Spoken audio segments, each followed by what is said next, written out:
Hello everyone, this is Serious Trivia, and welcome back to another faction preview for Total War Warhammer 3, as we continue with our Kislev faction coverage with Kostaltyn, who leads the Great Orthodoxy.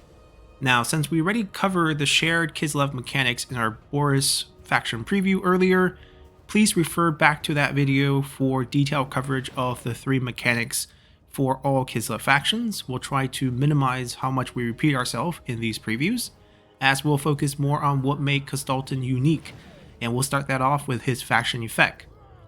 So first, there's a minus 40 points of diplomatic relations with the Ice Court, which is Katrin's faction, and this is because he has an icy relationship with her, as the two of them will fight over who has the right to lead Kislev after Boris's disappearance, and they will try to confederate each other using the supporter mechanic in the motherland. And that's something we'll take a look again once we do hop into game. Now, to help him, he can gain extra devotion from every successful action of the Patriarch hero, and it's 10 points. It's not a lot, and there's only 3 actions you can perform with the Patriarch. You can target enemy settlements and damage their buildings. You can target enemy lords and wound them. And you can also target their armies and hinder replenishment by applying a negative replenishment debuff on their army for the next few turns. They're not super powerful. I guess the wound hero, or the wound lord, it's not a hero, the assassinate is on the Frost Maiden. They can wound a lord.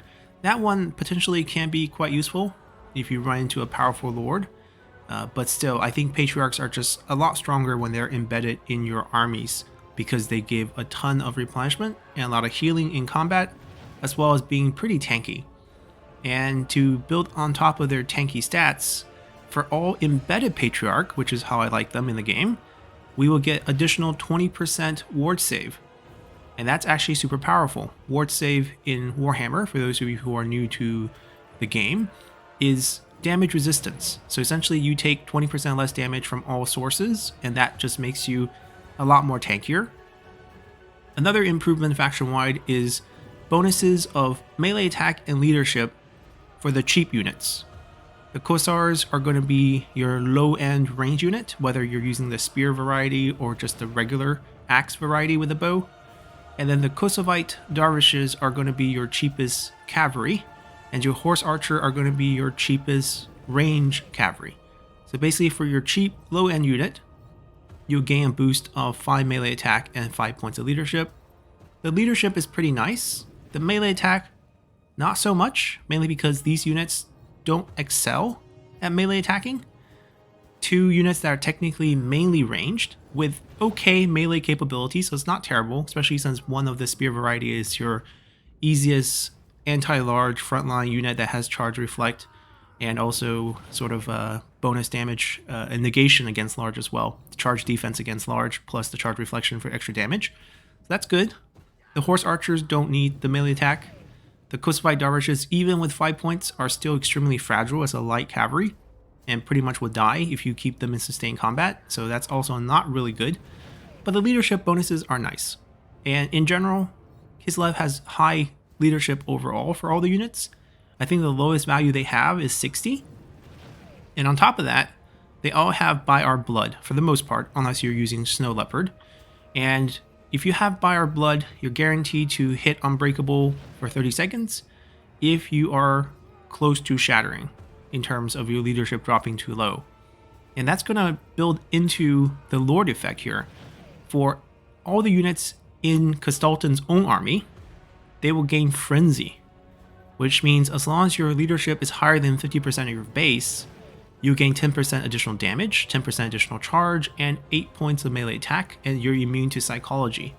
This is actually really good, because it lasts forever as a passive buff, as long as you can keep your leadership high. And for Kislev units, this is going to kick in twice. So first, they have pretty high passive leadership to begin with. Their base value is high, so they can enjoy it from the start of battle. And once they do dip down to below half, once it's low, you'll kick in By Our Blood pretty soon, and once you do, your leadership goes to 100 because it's unbreakable, which will activate Frenzy for the last 30 seconds and help you defeat your enemy in order to help your leadership recover and bounce back. So overall, just really, really good for the Lord Army here. Frenzy combination with Buyer Blood with extra leadership boosts help as well. And on top of that, since Kostaltyn is kind of inspired by the real world figure Rasputin, who is known to be hard to kill, we will have wounds recovery -2 turns. And this can be extended through another one of his skills on his skill tree, which we'll look at once we do hop into game, by another 2 turns, which I think makes him -4 turn recovery time, which means every time he becomes wounded, he's ready next turn, which is pretty neat. So basically, he's always going to be healthy for you, even if he dies in combat. He bounces back the next turn, you can recruit him back into your army again. So that's pretty nice. In terms of his starting location, we are at the corner here, where we have a lot of neighbors in the north of demon factions, in particular Demon Prince, who starts somewhere over here. And then obviously we have other Kislev factions around us, which is rather annoying to fight early on because we lose devotion and do not gain supporters when we defeat those armies, even if we use the Motherland mechanic. So it's better if you try to confederate everyone rather than take them by force, but your early opponents in game is going to be a couple Kislev factions, and that's going to slow your early game growth down. But that's fine. Once you move past that, once you confederate Katrin, once you rescue Boris, because once you hold those 3 key cities for 10 turns, you have the mission or the quest to rescue Boris. You end up with all 3 of them, and the empires to your south. This part is actually pretty safe. The southern part where Katrin started actually has vampire factions down below, and that gets a little bit annoying with the corruption on the land. A lot of attrition trying to move through that area. But for us, we focus on Patriarch, and we're actually really good at taking down corruption because that's our passive sort of campaign map ability for those hero units. As long as they stand on the field, they help you reduce corruption of all types. And we'll hop into game now and take a look at everything. The setting here is the same, so no need to talk about that. And let's see what our campaign objective is.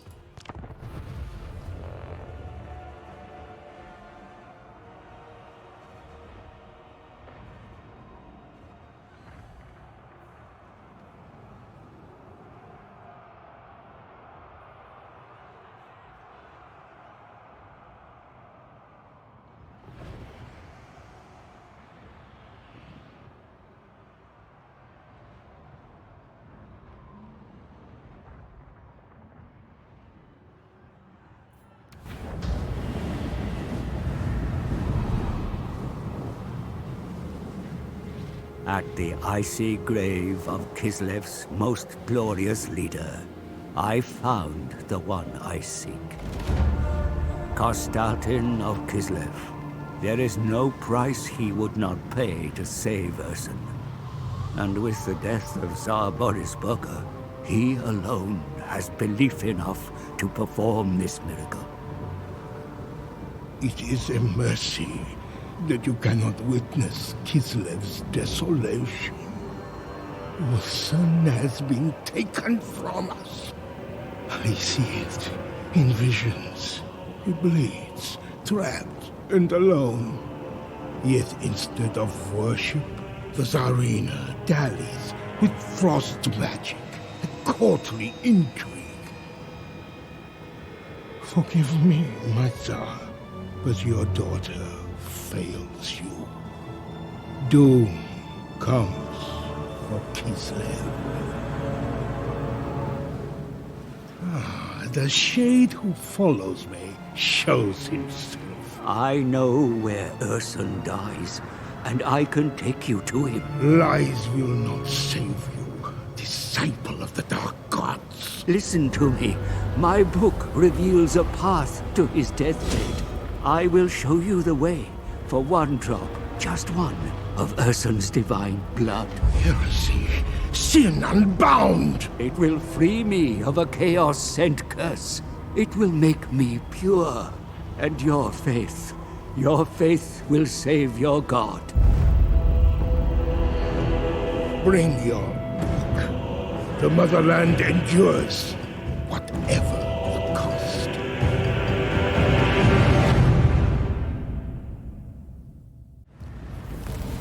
Our goal is to rescue Ursun, the god-bear of Kislev, from the clutches of Be'lakor. After fraught bargaining, my price is agreed, and I will do all I can to guide the Kislevites to their lost god. Mere moments are left to prove your profane book will aid my work and save Ursun, heretic! Your Grace, if you are to rescue Ursun, you must do so from a place of strength. We do not have time to persuade, so must chastise those hostile to us. Wipe out the Ungo Kindreds, and seed their settlements with followers who share the ideals of the Great Orthodoxy. Further to the east, an even more despicable threat lurks: the vile rat men of Hell Pit. If we are to welcome Ursun back to the motherland, such abominations must be purged. But not all are enemies this far north. Allies can be found in the proud city of Prague. They have had their fill of heretics and deviants, so will welcome your sermons and scrutiny by the Orthodoxy. Further south, however, is the Witch's Nest. She claims the capital and defiles the once great palace of her revered father. These towns fall under the Ice Queen's influence, but can be won over, or trodden underfoot, if they refuse to see the truth. And in the southwest lie the lands of the Empire, weaklings who have taken Kislev's protection for granted. Perhaps it is time to punish the ungrateful, or see if they are willing to be converted. So, you see, Your Grace, we have many heretics to slay. But be ready, for when the time is right, we shall fight our way into the Chaos Realm itself. Alrighty, so we got our intro to our goals, which is to rescue Ursun, of course. And we have to take care of our relationship with the rest of the Kislev faction along the way. Our first mission is to fight a fellow Kislev faction, the Ungo Kindreds, and this is going to be a pretty easy fight. We'll fight this at the end of this preview. We'll gain 10 points of devotion, 1,000 to our treasury, and a free patriarch. And taking a look at what makes us unique, we start with our Lord himself. And looking at his trait, there's not too much going on, just the wound recovery kicking in. The own army frenzy will be applied on the units rather than listed here. In terms of abilities, we have the same set as patriarchs. So we have Ursun's Roar. It's a charge bonus plus leadership augment ability, active buff you can use to boost your nearby units. He's going to be able to gain access to pretty much all the patriarch skills, nothing too different there. But if we take a look at the other skills he have, in particular the ones on the top two rows here, there's no unique mount, so it's just the regular Warhorse and Warbear for us. Ursun's Protection, 10% missile resistance, that's pretty standard. Arcane Vassal is kind of unique to us. We can gain additional Fireball spell at rank 18. It's 4 use only, pretty decent range of 300, and it's a fairly heavy damage spell, so it's actually quite useful. Highly recommend. And then we have Orthodoxy in action at rank 20. It will increase the cost of one of our infrastructure building chain, the Hallowed Woods, by 300% additional cost, so 4 times the regular cost. Very expensive. But all the Orthodoxy buildings for all provinces will reduce by 20%, and income from all building goes up by 10%. We'll showcase what the Hallowed Wood does and what the Orthodoxy buildings does. But this is actually a pretty hefty price to pay because the Hallowed Wood actually provides some economic bonuses that's quite useful actually. Then in terms of our unique line here, we have For the People giving us extra replenishment and leadership in the army. This is pretty common, just in theme of being a patriarch. Embedded Patriarch gives a lot of replenishment to the army, makes delegate battle quite easy because you can pretty much heal back right after. And not to mention, you know, the in-combat healing that you can have on a Patriarch, which we have the same skills, so I'm not going to cover these. These are same as the Patriarch skills. But we also have extra hit point for ourselves, and that minus 2 turns of wound time, which makes us minus 4 turns. I think it's a 5-turn cycle, so you'll be ready in 1 turn. Fiery Devotion, that's another passive ability to augment your units nearby, and this will give them flaming attack, which is quite nice. And also you will gain +5 melee attack and +4 leadership for those units, plus all hero action devotion gains will be increased by 20%. This is not huge because remember it's 10 points, right, from successful Patriarch devotion, so 20% is just 2 extra points. It's not a lot. Promote the Pious. We gain passive devotion gain per turn. We gain additional ranks for recruiting new Patriarchs, and the recruitment cost goes down by 30% for all heroes. Howling Rage will increase our own melee attack by 10 points, weapon strength by 15%. It's decent, but we're not really known as a very powerful attacker. I think we're just kind of hard to kill in essence, but the stat doesn't really reflect that much. You can kind of build him towards that. It's more like we can die, but once we die, we'll be bouncing back. So it's nice to get more damage. Firebrand is our final ability here, and this gives our recruitment cost in this army by 50%. That is actually pretty massive. You can pretty much use this army to recruit for basically all your army needs and just transfer them over. And you also gain +2 recruitment slots locally for basically Kostaltyn's army. So essentially we can recruit a lot of units and we can recruit them pretty cheaply, and we can share them with our other lords in the faction. And that's pretty much how it's built. We do have a quest battle at rank 10. This will give us our Burning Brazier, our unique weapon. Increase income from post-battle by 10%, reduce corruption in local province by 5 points. Recruitment cost goes down by another 10%, so now we're -60 once we get that skill. Melee attack goes up again, and we'll gain an extra ability that will increase our damage once we hit below 50%.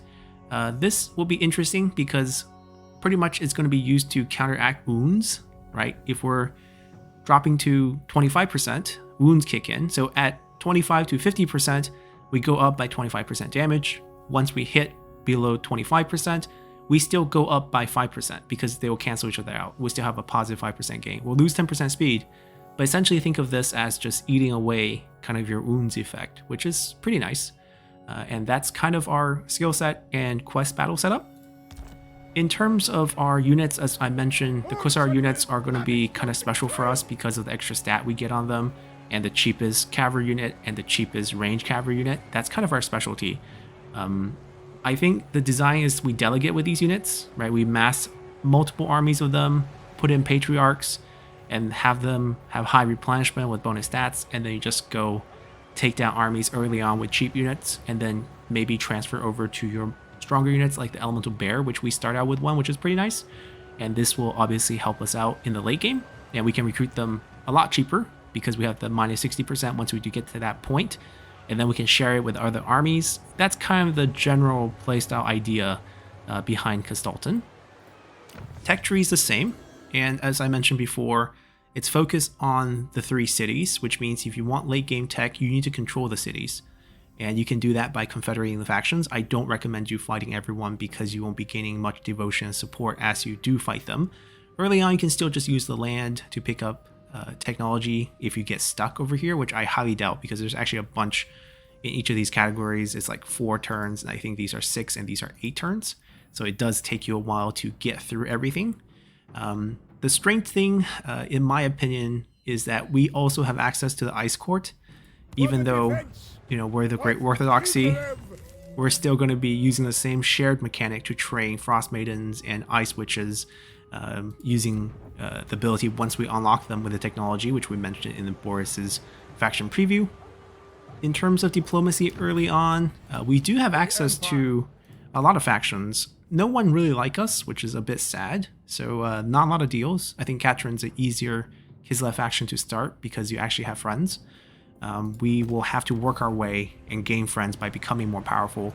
We control one of the smaller settlements. The thing about Kislev's settlement in Kislev's land is you have these 3 major cities that are like 10 slot cities that only have 1 city in the entire province, which works really well for the adamant mechanic because every 2 province gives you 1 adamant. So controlling 1 city counts as half towards that.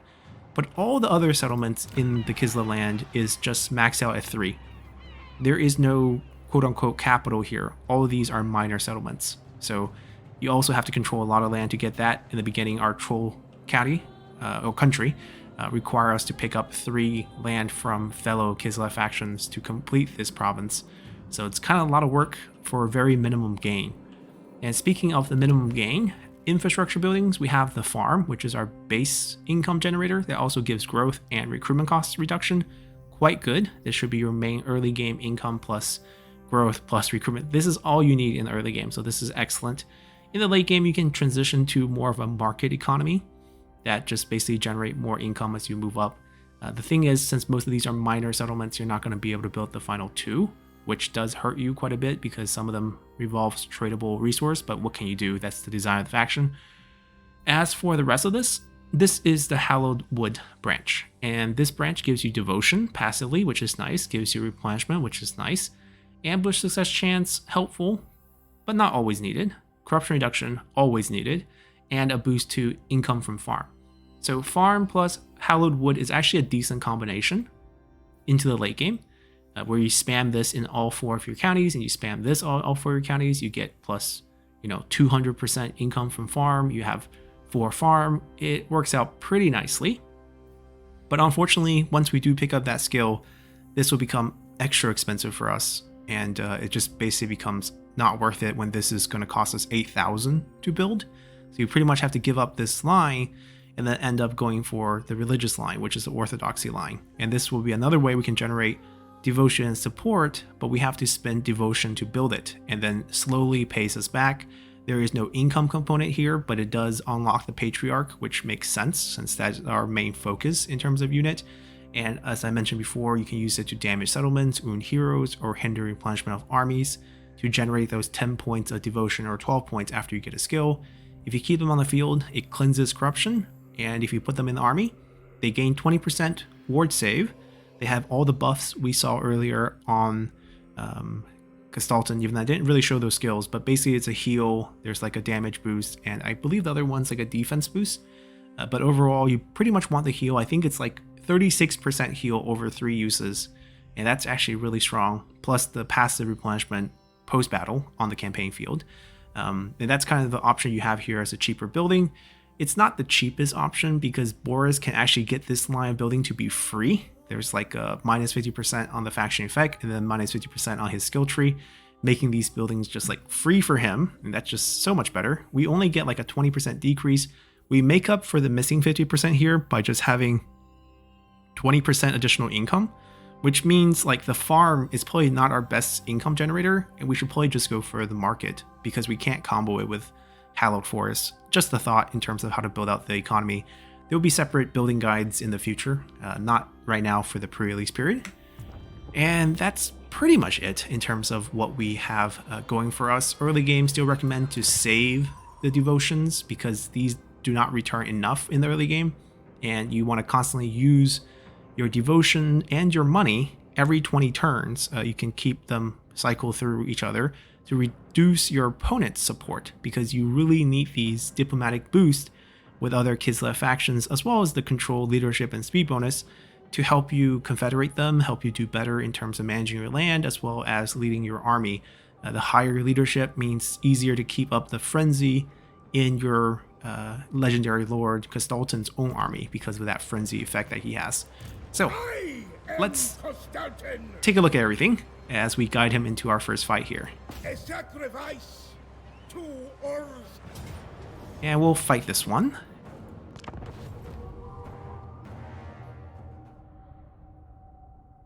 I can't believe they have us delegating so poorly when we have an elemental bear.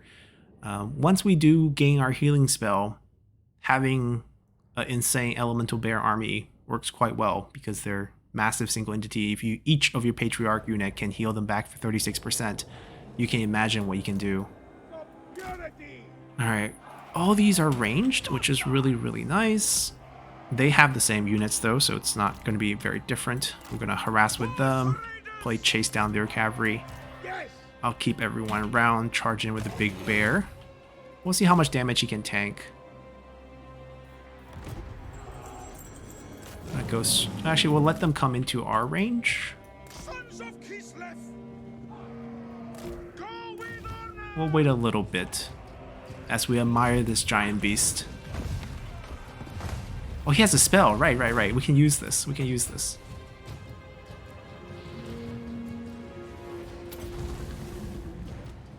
As long as he's not in melee, he can use it.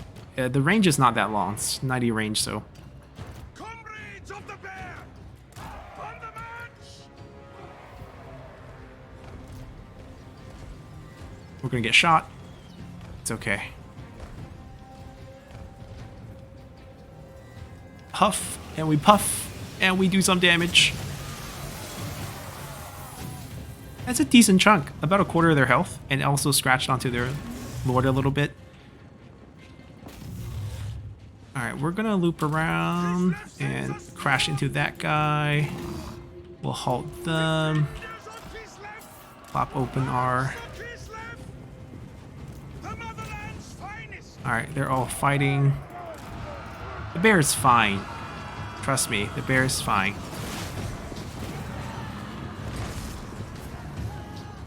Like, you see how the light cavalry just cannot sustain combat. Like, that bear barely fought him, and he's like almost dead already. And our cavalry running in, we're basically killing ourselves here. They're not even the, you know, the spear variety of the air that would just kill us. All right, we'll tackle that. I'm here, guys. I'm here. Should have given charge bonus, but really not gonna flank into. I can give myself some bonus. We'll just kill him. The archers will take care of that. All right, we'll come flank here. The cavalries are really fragile, as you can see. Sure, this is a range cav, but like the stats, like in terms of health and everything, it's not too different. It's extra fragile, but it's not like the other units any better. Alright, he should be taking army loss very soon, I think. Now we got some units that bounce back. Let's stop them. Why did brothers have to fight brothers here? Alright, with them wiped. Come on, army loss.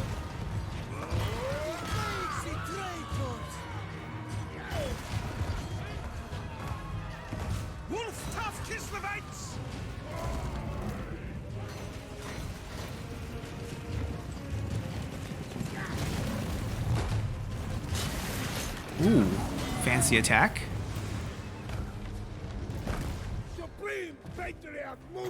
Let's kill him this way.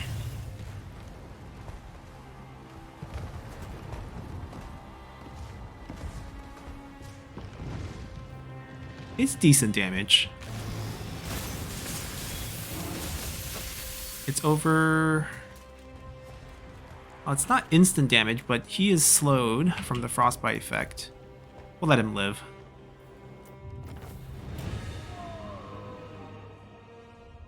Definitely didn't do as much as I hoped. We didn't kill him, but still something. Was pretty good against the archers.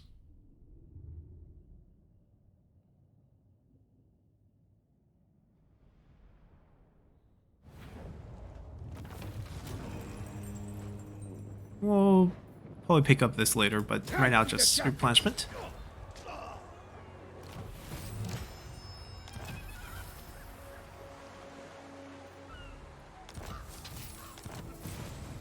So normally for battles, you gain devotion, but you don't gain supporters. If you use something, let's say, supporters generated to when fighting a battle for Tor, if you invoked him, it wouldn't apply to fighting Kislev factions. That's what I mean by you can't really benefit from fighting other Kislev factions because you end up not getting supporters from that, and that's just a big loss, in my opinion. You're spending a ton of your devotion, leading to increased likelihood of chaos incursions. So early game, just try to save up your devotion as much as possible. Since you haven't picked up the ability, I highly recommend, getting rid of this building. You don't really need those units early on, and you're going to try to build up your economy with the farm plus the Hallowed system. You have a port here, so you don't have an extra slot. When you don't have ports, you can definitely either pick up a religious building, extra income, or one of the units chains that you actually need. So perhaps working some infantry, some cavalry options. Remember, you're just going to excel with the cheap end anyways. So you always have access to Khazars, which you can generate pretty easily. And once you pick up the base level, first two level of the cavalry, you end up with the horse archer plus the Kostaltyn dervishes. And these are the units that you sort of buff with your extra melee attack and leadership boost on your faction effect. So that's going to do it for our Kostaltyn faction preview. Hopefully you guys enjoyed this, and we'll come back in a few days with our final one, which is our Katrin. Final one as in the final Kislev one. I'm spreading them out because they're quite similar. And then once the next embargo drops, we have obviously Slaanesh as the last sort of launch title. And then a couple days before launch, I believe the embargo for the free LC, or not the free LC, but the DLC that's free if you pre-order within the first week of the game launching, the Ogre Kingdoms. Those two can be done, and we'll do a faction preview for them then. So hopefully you guys enjoy this one, and I'll see you all next time. Bye!